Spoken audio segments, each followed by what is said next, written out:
I always knew something between us would shift eventually. I just didn't expect it to start with a fogged-up mirror and the wrong turn of a door handle. The bathroom had always been my favorite place to be alone in our apartment. Not because of the cracked tiles or the questionable water pressure, but because it was the only space where I could breathe without pretending. In a cramped two-bedroom, that kind of peace was rare. I was halfway through brushing my teeth, shirtless, a towel hanging low on my hips, when the door creaked open. No knock, just the scrape of wood against tile and footsteps that sounded way too comfortable. He did this all the time, walking in without warning. But for some reason, this time felt different. "Dude, I need my charger," he said casually, like I wasn't standing there half-dressed, toothpaste foaming at my mouth. He was already halfway in when I turned. Our eyes met in the mirror. His caught mine, surprised, like he hadn't expected to actually see me. He froze for a second, then looked away quickly, pretending his gaze hadn't lingered longer than it should have. "Top drawer," I mumbled through the toothbrush. He didn't say thanks. Just grabbed the charger and left, like it was nothing.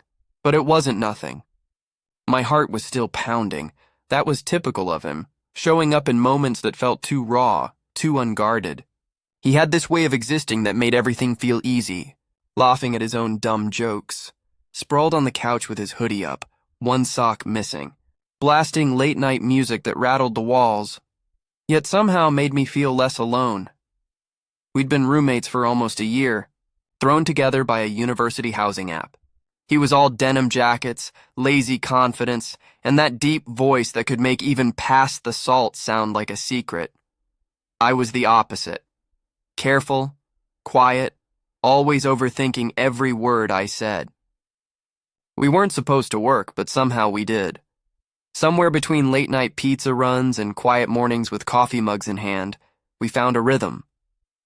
Not quite friends, not just roommates, something in between. A gray area I kept stumbling into without meaning to, and there were moments I couldn't stop replaying.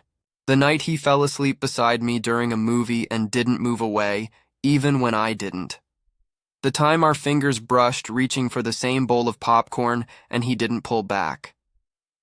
The way he sometimes looked at me, like he knew something I didn't. Still, I buried it. Because what could come of it? He dated girls. He teased me for my emotional playlists. Laughed when I alphabetized the fridge, and yet, every time he stood too close or laughed too hard at something I said, that small, stubborn hope came alive again. This weekend, we were heading upstate for his cousin's graduation. He'd invited me weeks ago, called it a chill escape. Just the two of us at his aunt's cabin. Separate rooms, obviously. I'd said yes before thinking it through. Now, with our duffel bags packed by the door and a half-empty bottle of body wash still in my hand, I couldn't shake the question. Would this trip finally push me over the edge I'd been tiptoeing along for months? He knocked on the door frame this time, like he was making up for the last time. "Ready in 10?" he asked, leaning in with that smirk of his. Half apology, half dare. I nodded, trying not to let my voice catch. "Yeah, just finishing up." He disappeared again, and I stared at my reflection, as if the mirror might offer answers. Something was shifting. I could feel it in the way he looked at me, in how I'd stopped pretending not to care, and I knew, whatever waited out there in the quiet woods, something between us would have to either break or finally fall into place. The drive out of the city was bathed in sunlight, streaks of gold sliding across the windshield. We'd spent 20 minutes arguing over the playlist before settling on a truce, his loud road trip anthems trading turns with my softer, moodier tracks. It was like everything else between us, a constant push and pull that somehow always found balance. He drummed his fingers on the wheel, singing off-key to a song I secretly loved, his sunglasses slipping down his nose. I shot him a sideways glance, pretending to be annoyed. "You know you're off-key, right?" He grinned. "I'm not off-key. I'm expressive," I snorted. "There's a difference." "Obviously," he said with mock seriousness. "You just don't get art." I rolled my eyes but couldn't stop the smile tugging at my lips. I turned to the window, watching the city fade into open sky and endless trees. That kind of banter had become our normal.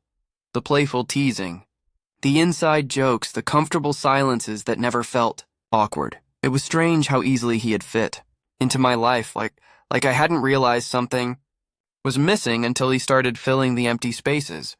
We'd met 10 months ago during a painfully awkward roommate interview. I'd walked in with a checklist, ready to judge every detail.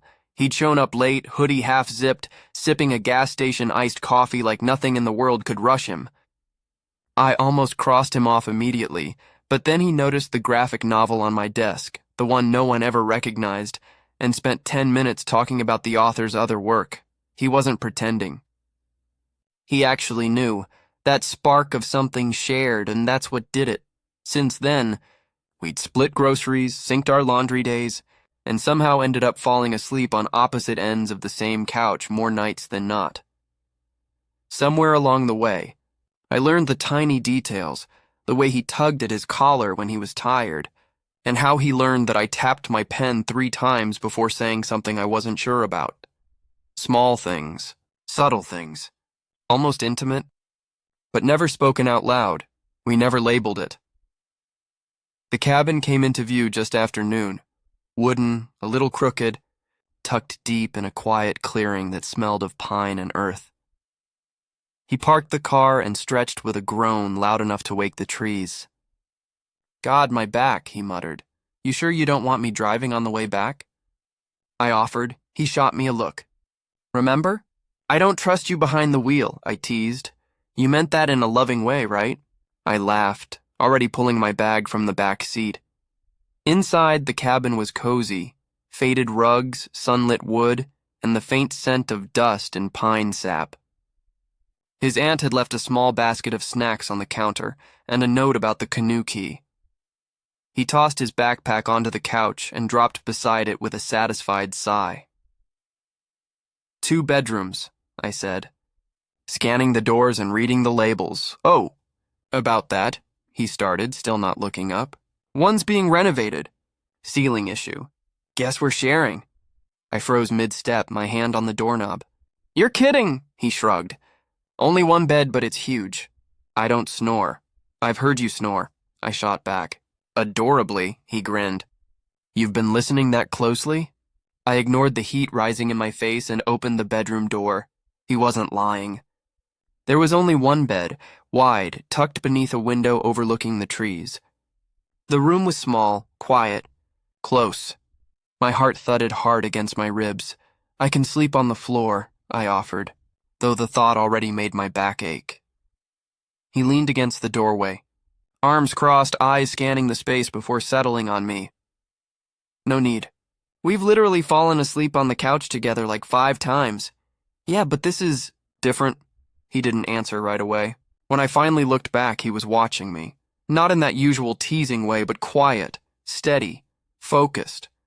"Hey," he said softly, "we'll make it work. Unless you're scared you'll roll over and cuddle me in your sleep or something." I forced a laugh. As if. But the way his lips curved told me he wasn't entirely joking. The rest of the day passed in a strange mix of comfort and awareness. Every glance, every brush of movement feeling just a little more charged than before. We unpacked, ate chips on the porch, and failed miserably at skipping stones across the lake. I took photos of the trees while he struck ridiculous model poses in front of them, pretending to be in a magazine shoot. He made me laugh harder than I wanted to admit, and yet, beneath all that noise, there was a quiet hum. That constant awareness of how close he was, how easy it would be to reach out, how dangerous that thought had become. That night, we got ready for bed in the tiny bathroom, sharing the single sink. He stood beside me, brushing his teeth, shirtless, hair damp from his shower. Our shoulders bumped once. Then again. "Move over," I mumbled. "I'm literally on the edge." "You take up more space than humanly possible," he smirked, spitting into the sink. "You're tense." "No, I'm not. You are. You do that thing where your jaw tightens. You only do it when you're anxious, or when you're about to say something you don't want to." I glanced at him, caught off guard. "You notice that?" He shrugged. You notice when I pull at my collar, my chest tightened. For a moment, all I could do was stare at the sink. Yeah, I said softly. I guess I do. He looked at me in the mirror. You're not that hard to read. You just think you are. I didn't know what to say to that, so I didn't.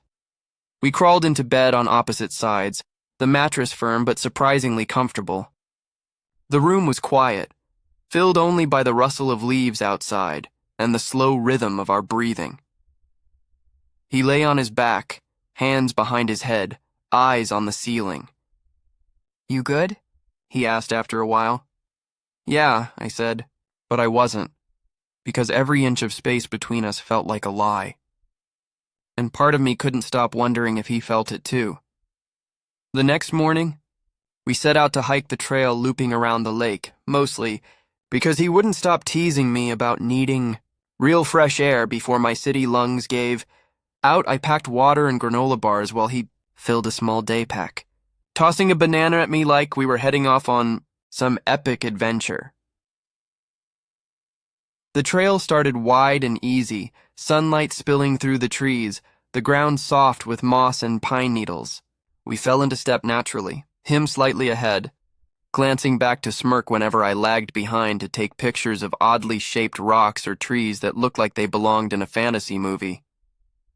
You always do that, he said, nodding toward my phone as I took another shot. Take a photo, stare at it, then take another from the same angle. I like finding the right frame. He gave an exaggerated sigh. So artistic, so tortured. Shut up, I said, trying not to smile, but failing. That was us. Always teasing, always easy, but today something was different. A current ran beneath the laughter, quiet but steady. Maybe it was the way he grabbed my wrist to pull me along when I slowed down, his touch warm and casual, but all I could think about. Maybe it was how I caught myself watching the shift of his shoulders under his t-shirt, or the way the back of his neck flushed when he laughed too hard, or maybe it was just that.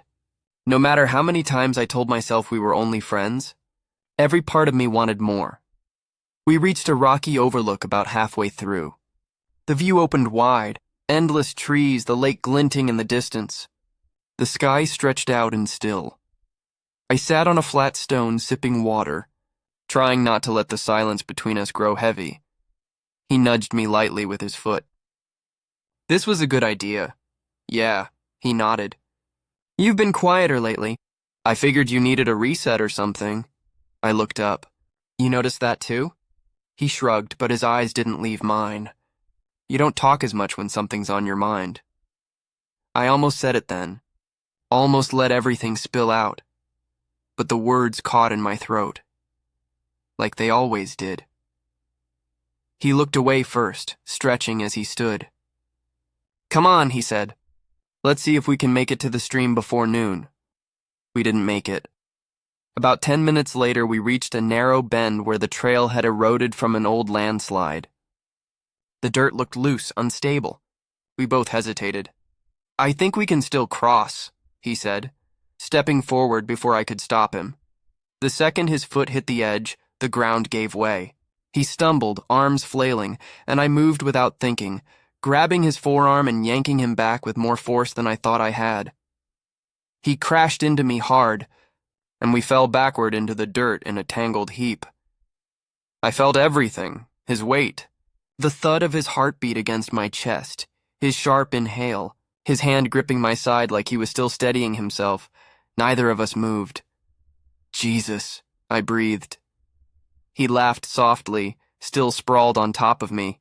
You really don't like nature, huh? You almost fell, I snapped, my voice cracking. Why would you step there? I thought it would hold. Well, it didn't.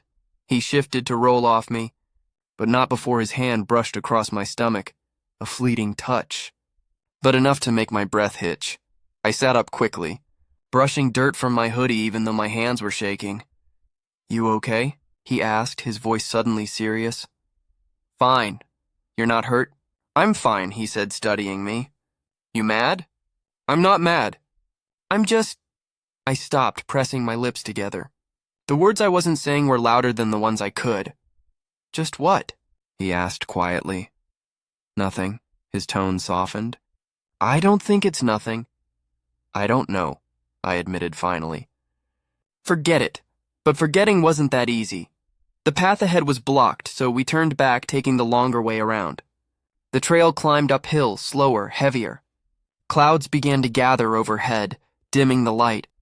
Even though the forecast had promised clear skies, the tension between us felt like the weather, thick, charged, waiting to break. At one point, my foot caught on a root.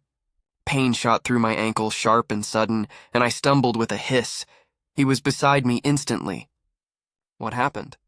I'm fine, I lied, trying to walk. He didn't buy it. Sit down. I don't need to sit, he said more firmly. I gave in, sinking to the ground with a sigh. He knelt in front of me, lifting my foot carefully. Does it hurt here? He asked, pressing lightly near the joint. I winced. He frowned. We'll head back slowly. I'll help you. You don't have to stop. I'm not letting you limp back alone. He stood and offered his hand. I hesitated, then took it. His grip was firm, grounding. He slipped an arm around my waist, pulling me close for support. Suddenly, walking wasn't the hard part anymore. His body was right there. Warm, steady. His scent filled the air, a mix of soap, sweat, and pine. Every step felt too loud, like my heartbeat was echoing between us. You okay? He asked again, his voice close to my ear. Yeah, you're really quiet. I'm just tired, I said quickly. He didn't reply, but he didn't let go either. By the time we reached the cabin, my ankle was throbbing, and my thoughts were worse. He eased me onto the couch, then disappeared into the kitchen. I heard the freezer open, the clatter of ice, the rustle of a pill bottle. When he came back, he knelt again, wrapping the ice pack in a towel before pressing it gently against my ankle. His fingers brushed my skin, feather-light, impossible to ignore. Better? He asked. I looked down at him. His face was close, too close. I could see the freckles across his nose, the faint stubble along his jaw, the crease of worry between his brows. I swallowed hard. Yeah, I said quietly. Thanks. He stepped out first, the porch light spilling a soft glow across the worn wooden boards. I followed, beer in hand, the air cool against my skin. The lake shimmered faintly through the trees, still and silver under the rising moon. Crickets hummed in the distance. For a while, neither of us said anything. He leaned against the railing, bottle dangling from his fingers, and exhaled slowly, like he'd been holding his breath all day. It's nice out here, he said finally. Yeah. He nodded, taking a sip, eyes fixed on the water. You ever think about how weird it is? How sometimes things just change without anyone saying a word? My heart kicked. What do you mean? He shrugged, but his voice stayed quiet. Like, you can spend years with someone thinking you know exactly what this is, what you are, and then one day everything feels different, even if no one did anything. The porch light flickered, catching the sharp line of his jaw, the way his mouth twitched like he wanted to say more. I swallowed hard. Yeah, I think about that. He turned his head toward me then.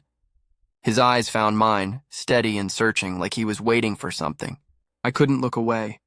The air between us felt electric, too much, too close. He took a half step forward, close enough that I could see the rise and fall of his chest. I keep telling myself I'm imagining it, he said softly, that it's all in my head. I felt the words before I processed them, low, trembling, dangerous. What if it's not? He froze. The silence between us cracked open, wide and breathless. Then he let out a quiet laugh, not mocking, just nervous. Yeah, he said. That's kind of what scares me. Neither of us moved. The night stretched around us, the kind of quiet that made every heartbeat sound like a confession. You want me to keep writing the next part, when one of them finally says what they're feeling, or when they try to pretend nothing's changed for now. The world seemed to tilt at his words. Every sound, the wind, the distant call of an owl, the faint ripple of water, faded until there was only that sentence echoing between us. I blinked again, heart hammering, trying to breathe around it. "Say that again," I whispered. He swallowed hard, his jaw tightening like he regretted letting it slip. "You heard me." "I want to hear it again." He exhaled slowly, eyes flicking from my mouth to my eyes and back. "I can't stop wondering what it'd be like to kiss you." My breath stuttered. I should have said something, should have laughed it off, diffused it, but all I could do was stare at him, feeling every wall I'd built start to crumble. "Then why don't you?" I asked, the words trembling but steady enough to reach him. He went still. The space between us, once thick with hesitation, felt razor thin now. He stepped closer until I could feel the warmth of him, the faint smell of pine and soap and something entirely his. His voice dropped. "You sure?" I nodded, barely. "Yeah." For a moment, neither of us moved. Then he leaned in, slow, uncertain, like he was giving me every chance to change my mind. When his lips finally brushed mine, it wasn't like I'd imagined. It was softer, more hesitant, as if both of us were afraid to breathe too deeply and make it real. But it was real. God, it was. The kiss deepened, tentative, searching, like both of us were learning something new in real time. When he finally pulled back, his forehead rested against mine, breath unsteady. "I don't know what this means," he murmured. "Me neither," I said, "but I don't want to pretend it didn't happen." He smiled then, small but real, the kind that reached his eyes. "Yeah," he whispered. "Me neither." We stood there, the night holding its breath with us, two people caught somewhere between friendship and something that had just begun to burn. Would you like me to write what happens after this moment? How the night unfolds and what the morning brings? The world tilted just slightly. He stepped closer. "Is that okay to say?" I nodded, too stunned to speak. Then I forced myself to answer. "Yeah, it's very okay." His voice dropped, softer than I'd ever heard it. "What do we do with this?" I drew a shaky breath. "We stop pretending it's not there." He looked at me, really looked, like he was searching for a sign to move forward or back. "I don't want to mess this up. You won't." "What if I do?" I reached out before I could stop myself, brushing my fingers against his. "Then we figure it out together." He closed the last bit of space between us slowly, like he was afraid I'd pull away. I didn't. I couldn't. His hand found my waist, tentative, uncertain, and my breath caught. When his forehead touched mine, I closed my eyes. "I'm scared," he murmured. "Me too, but I still want to try." And then, finally, he kissed me. It wasn't rushed or perfect. It was hesitant, testing, his lips soft, unsure, like he was still learning what it meant. But it was real, so real. And when I kissed him back, something inside both of us broke open. His hands tightened on my sides like he needed to anchor himself, and I curled mine around his neck, fingers sliding into his hair. The world tilted again, this time in the best way. When we finally pulled apart, breathless and flushed, he rested his forehead against mine. "That was..." he began. "Yeah," I cut in, unable to stop smiling. "It really was." He laughed under his breath, a little dazed. "God, I've wanted to do that all day." I nudged his nose with mine. "Then what took you so long?" He looked at me, eyes soft. "I was waiting for a sign." "You didn't need one," I whispered. "I've been here this whole time." He kissed me again, slower this time, more certain. And as the stars blinked quietly above us and the night wrapped around the cabin, I knew something had changed for good. We weren't just friends anymore. We were something more. And for the first time in a long time, that didn't scare me. It felt like coming home. The air inside the cabin felt warmer after that kiss. The temperature hadn't changed, but something invisible between us had finally given way. Some quiet restraint we hadn't realized we'd been clinging to. We sat on the couch, shoulders brushing, legs stretched out, my injured ankle propped up on a pillow he'd fluffed a little too carefully. Neither of us said much at first. We didn't need to. Every glance, every small touch was heavy with the kind of honesty we'd both avoided for too long. Eventually, he nudged me gently with his elbow. So, was that kiss okay, or do I owe you a better one now that I know what I'm doing? I smirked, glancing sideways. You really want performance reviews already? I'm just saying I'm a fast learner. I laughed, easing back into the cushions. You're ridiculous. He leaned in, eyes twinkling. And you like that about me? I really do, I said, softer now. His smile faded just slightly. Not gone, just shifting into something more thoughtful. This feels crazy, he murmured. But good crazy. The best kind.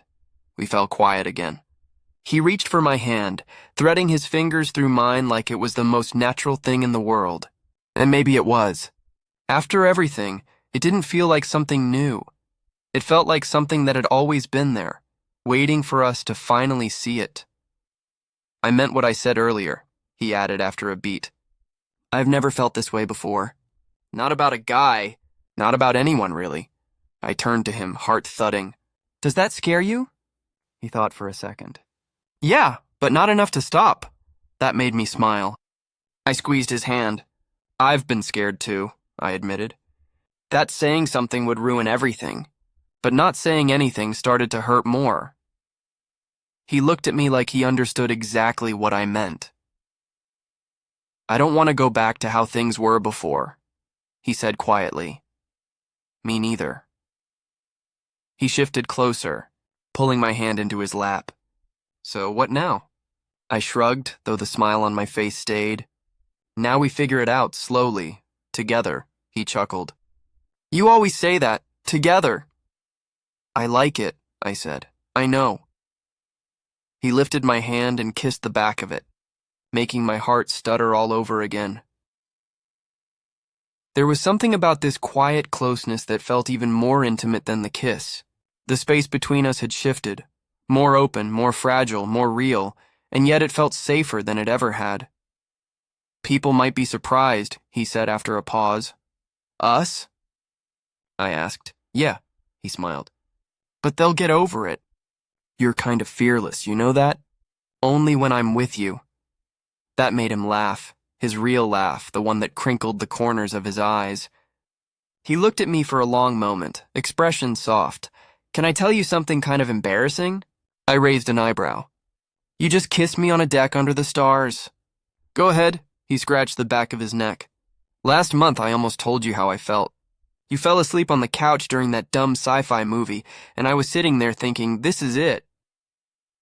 This is the person I want to fall asleep next to for a long time. I stared. Why didn't you say something then? Because you looked peaceful, he said with a small shrug. And I was terrified. I leaned my head on his shoulder. You should have said it. Yeah, he murmured. But I think I like the way it happened better. Me too. The fire crackled in the corner, low and warm. I shifted so my head rested in his lap, and he didn't hesitate, his fingers finding their way into my hair, combing through it in slow, careful strokes. What happens when we go back? He asked eventually. Real life, friends, family, the whole thing. We take it one step at a time, I said. No pressure. Just honesty, he nodded quietly. I don't want to be confused anymore. Then don't be, I whispered. You're allowed to want this. Want you? He asked. I looked up. Yeah. His eyes were full of something heavy and bright all at once. I do. And somehow, that was all I needed to hear. We didn't have all the answers. There would be awkward moments, hard conversations, things to figure out. But right then, none of that mattered. What mattered was his thumb tracing slow circles on my shoulder, our breaths falling in time without trying, and the way I felt, for the first time, like I wasn't hiding. We didn't need perfect. We just needed this. Morning felt strangely soft. Not awkward, quiet. Like the world had paused so we could stay in our bubble a little longer. Sunlight striped the cabin's wooden walls in pale gold. I was already awake, lying on the couch with the blanket half draped over me. He sat on the floor by my feet, back against the couch, coffee in hand. We didn't speak for a while. It wasn't the silence of uncertainty, just the kind you slip into when words aren't necessary. I watched him, his shoulders relaxed, hair flattened at the nape of his neck. The quiet curve of his mouth made my chest ache, in a good way. "How's the ankle?" he asked, eyes still on his coffee. "Better," I said, rotating it. "Not marathon ready, but I'll survive." He smiled and looked up at me. "Good. I'm enjoying having an excuse to baby you," I snorted. "You're enjoying it a little too much." He grinned and leaned his head back against the couch where my hand rested. His cheek brushed my fingers. "I didn't pull away, you know," he said. "We could leave later today instead of rushing." "You sure? You insisted we had to be out by 10? "Yeah, well," he smirked. "I think I've earned the right to break my own rules." I tilted my head. "Just want more time alone with me, huh?" "Exactly." He said it without hesitation, and I smiled harder than I expected. It amazed me how different everything felt now that it was out in the open. Easier, lighter, and somehow deeper. "I'm not gonna lie," I said after a moment. "I'm still kind of terrified about what happens next." "I know." He reached up and laced our fingers together. "But I'd rather face it with you than go back to pretending none of this happened." "Same." He looked up at me. "Then let's not pretend.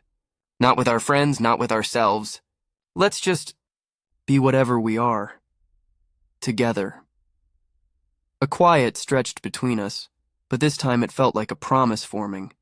We packed slowly, not because we were lazy, but because neither of us wanted to rush the end. Every step, folding blankets, brushing crumbs off the counter, slipping our bags into the car, felt like part of something bigger. A quiet ritual. The end of one chapter and the start of another. When we finally stepped out onto the porch for one last look, he turned to me and reached into his pocket.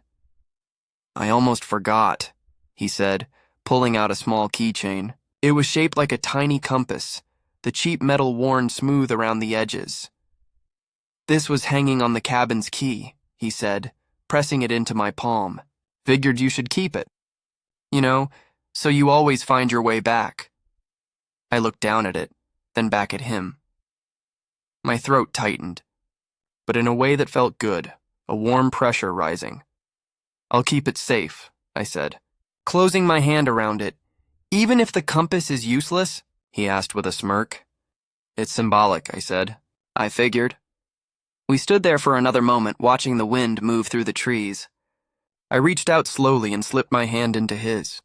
He looked down at our joined fingers, then up at me. "This okay?" I nodded. "It's more than okay," and it was. There was something grounding in the feel of his hand in mine, like all the messy, complicated emotions had finally landed on something simple and real. As we walked down the steps toward the car, he nudged me lightly with his shoulder. "So," he said, "are we telling people or playing it cool for a while?" "Depends," I said. "You ready for your mom to text me 20 questions the second she finds out?"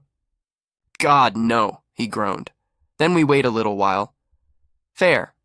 We slid into the car, doors shutting in sync, and for the first time on this whole trip, the silence between us didn't feel like something to fill. It felt like something to share. He glanced over before turning the key.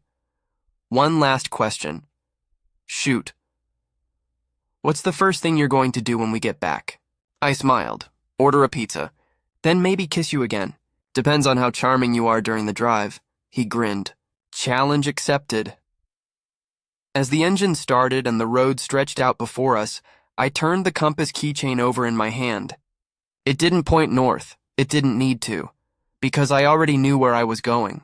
And this time I wasn't going alone.